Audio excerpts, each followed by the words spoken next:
Bom dia, mais uma manhã com Deus, priorizando a palavra de Deus. E nesta manhã do dia 24/11, nós vamos meditar de Romanos, do capítulo 9 ao capítulo 11. Que a paz do Senhor encha o teu coração nesta manhã. Capítulo 9, Paulo e a incredulidade dos judeus. Digo a verdade em Cristo, não minto, testemunhando comigo no Espírito Santo a minha própria consciência. Tenho grande tristeza e incessante dor no coração, porque eu mesmo desejaria ser anátema, separado de Cristo por amor dos meus irmãos, meus compatriotas, segundo a carne. São israelitas, pertencente à adoção e também à glória, à aliança, à legislação e o culto e as promessas. Deles são os patriarcas e também dele descende Cristo, segundo a carne, o qual sobre todos, Deus bendito para todos sempre. Amém. E não pensemos que a palavra de Deus haja falhado, porque nem todos de Israel são de fato israelita.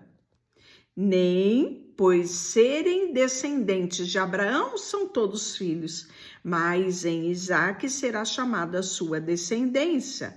Isto é, estes filhos de Deus não são propriamente os da carne, mas devem ser considerados como descendência dos filhos da promessa, porque a palavra da promessa é esta: por este tempo virei a Sara e ela terá um filho. E não ela somente, mas também a Rebeca conceber um só, Isaque, nosso pai. E ainda não eram gêmeos nascidos, nem tinha praticado bem ou mal, para que o propósito de Deus quanto à eleição prevalecesse, não por obras, mas por aquele que chama. Já fora dito a ela: o mais velho será servo do mais novo, né? Então isso está declarado em Gênesis 25:23. Como está escrito: amei Jacó, porém aborreci Jacó. Malaquias 1:2 e 3 fala sobre isso.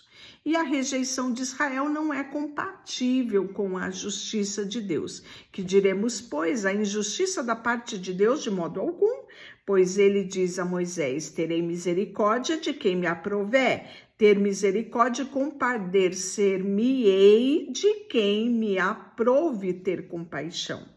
Isso também foi declarado em Êxodo, capítulo 33:19.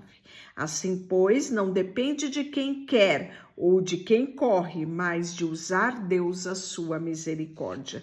Porque as Escrituras diz a Faraó: para isto mesmo te levantei, para mostrar a ti o meu poder e para que o meu nome seja anunciado sobre toda a terra. Logo, ele tem misericórdia de quem quer, também endurece a quem lhe apraz. E aí ele vai falar sobre a soberania de Deus. Tu, porém, me dirá: de que se queixa ele ainda? Por quem jamais resistiu à sua vontade? Quem és tu, ó homem, para discutires com Deus? Porventura, pode o objeto perguntar quem o fez: por que me fizeste assim? Ou não tem o oleiro direito sobre a massa, para do mesmo barro fazer um vaso para honra e outro para desonra? Que diremos, pois, se Deus, querendo mostrar a sua ira e dar a conhecer o seu poder, suportou com muita longanimidade os vasos da ira preparados para perdição, a fim de que também desse a conhecer as riquezas da sua glória em vasos de misericórdia, que para a glória preparou de antemão, os quais somos nós, a quem também chamou, não só dentre os judeus, mas também dentre os gentios. Assim como também diz Oséias: chamarei o meu povo ao que não era meu povo, e amado a quem não era amada. E no lugar em que lhes disse: vós não sois meu povo, ali mesmo serão chamados filho do Deus Altíssimo. Ainda que o número de filhos de Israel seja como a areia do mar, os descendentes é que serão salvos, porque o Senhor cumprirá a sua palavra sobre a terra cabalmente em breve. Como disse Isaías, já disse: se o Senhor dos Exércitos não se tivesse deixado descendência, ter-nos-ia tornado como Sodoma e semelhantemente a Gomorra. Que diremos, pois? Que os gentios que não buscavam a justificação vieram a ser alcançados? Todavia, o que decorre da fé. Israel, que buscava a lei e a justiça, não chegou a atingir essa lei. Por quê?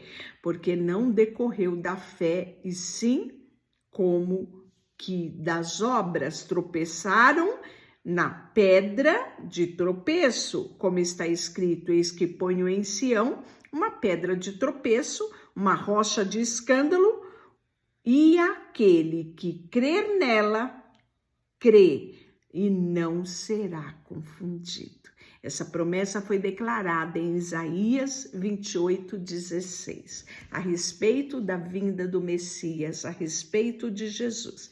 E aí ele vai falar um pouquinho mais sobre isso, sobre os judeus terem rejeitado o Messias, né? Irmãos de boa vontade, do meu coração, da minha súplica a Deus em favor deles, são para que sejam salvos, porque lhes dou testemunho de que eles têm zelo por Deus, porém não com entendimento. Portanto, desconhecendo a justiça de Deus, procurando estabelecer a sua própria, não se sujeitaram ao que vem de Deus.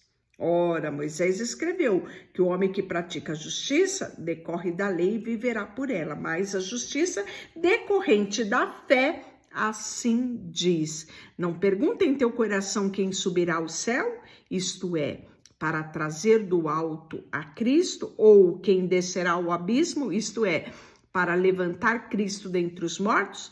Porém se diz: a palavra está perto de ti, e na tua boca e no teu coração, isto é, a palavra de fé a qual pregamos. Se com a tua boca confessares Jesus como Senhor, e em teu coração creres que Deus ressuscitou dentre os mortos, serás salvo.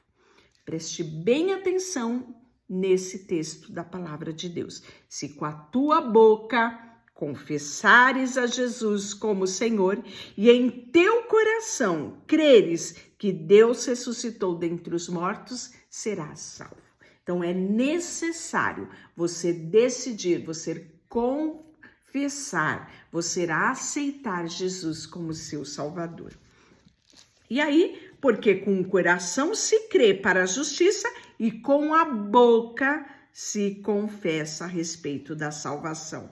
Porquanto a Escritura diz: todo aquele que nele crê não será confundido. Que promessa extraordinária! Ela também é declarada em Isaías 28:16, né? E ainda ele fala mais: todo aquele que invocar o nome do Senhor será salvo, né? Tá no versículo 13. E como, porém, invocarão aquele a quem não creram, e como crerão naquele a quem não ouviram, e como ouvirão se não há quem pregue, e como pregarão se não forem enviados, como está escrito: quão formoso é os pés daquele que anuncia as boas novas. Isaías também profetiza isso, em Isaías 52:7. E nós vamos ver que no capítulo 11 ele vai falar sobre o futuro de Israel. Pergunto, pois, terá Deus porventura rejeitado o seu povo? De modo nenhum, porque eu também sou israelita, da descendência de Abraão, da tribo de Benjamim. Deus não rejeitou o seu povo, a quem de antemão conheceu. Ou não sabeis o que a Escritura refere-se a respeito de Elias, como insta perante Deus contra Israel, dizendo: Senhor, mataram os teus profetas e arrasaram com os teus altares. Só eu fiquei procurando agora eles atirar minha vida. Isso está em 1 Reis 19, de 10 ao 14. Que lhe disse, porém, a resposta divina: reservei para mim 7.000 homens que não dobraram os seus joelhos diante de Baal. Isso está declarado em 1 Reis 19:18. Assim, pois, também agora, no tempo de hoje, sobrevive um remanescente segundo a eleição da graça. E se é que pela graça, e já não pelas obras, do contrário, a graça já não é graça. E que diremos, pois? O que Israel busca, isso não conseguiu, mas a eleição alcançou os que foram os mais foram endurecidos, e como está escrito, Deus lhe deu espírito de entorpecimento, olhos para não ver, ouvidos para não ouvir, até o dia de hoje. Disse Davi: torne-lhe a mesa um laço, uma armadilha, em tropeço e punição, escurecendo-lhe os olhos para que não veja, e fiquem para sempre encurvada as suas costas, né? E aí, essa rejeição de Israel, claro que não é final, né? Há promessas sobre Israel. Olha o 17: se porém algum dos ramos foram quebrados, e tu, sendo oliveira brava, foste enxertada em meio deles, e te tornará praticante da raiz e da seiva da oliveira.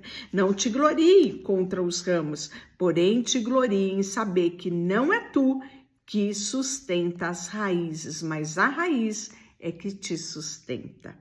Dirás, pois, alguns ramos foram quebrados para que eu fosse enxertado.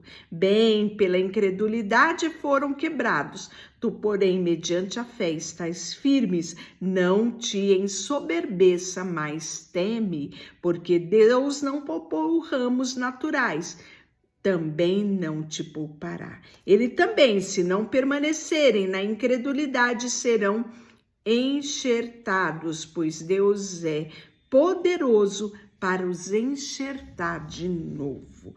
E aí nós vamos ver no capítulo 12, né, que é um capítulo maravilhoso, que nós vamos falar dele amanhã, e é realmente um despertar que Deus tem para nós nesse capítulo 12. Deixa eu orar por você.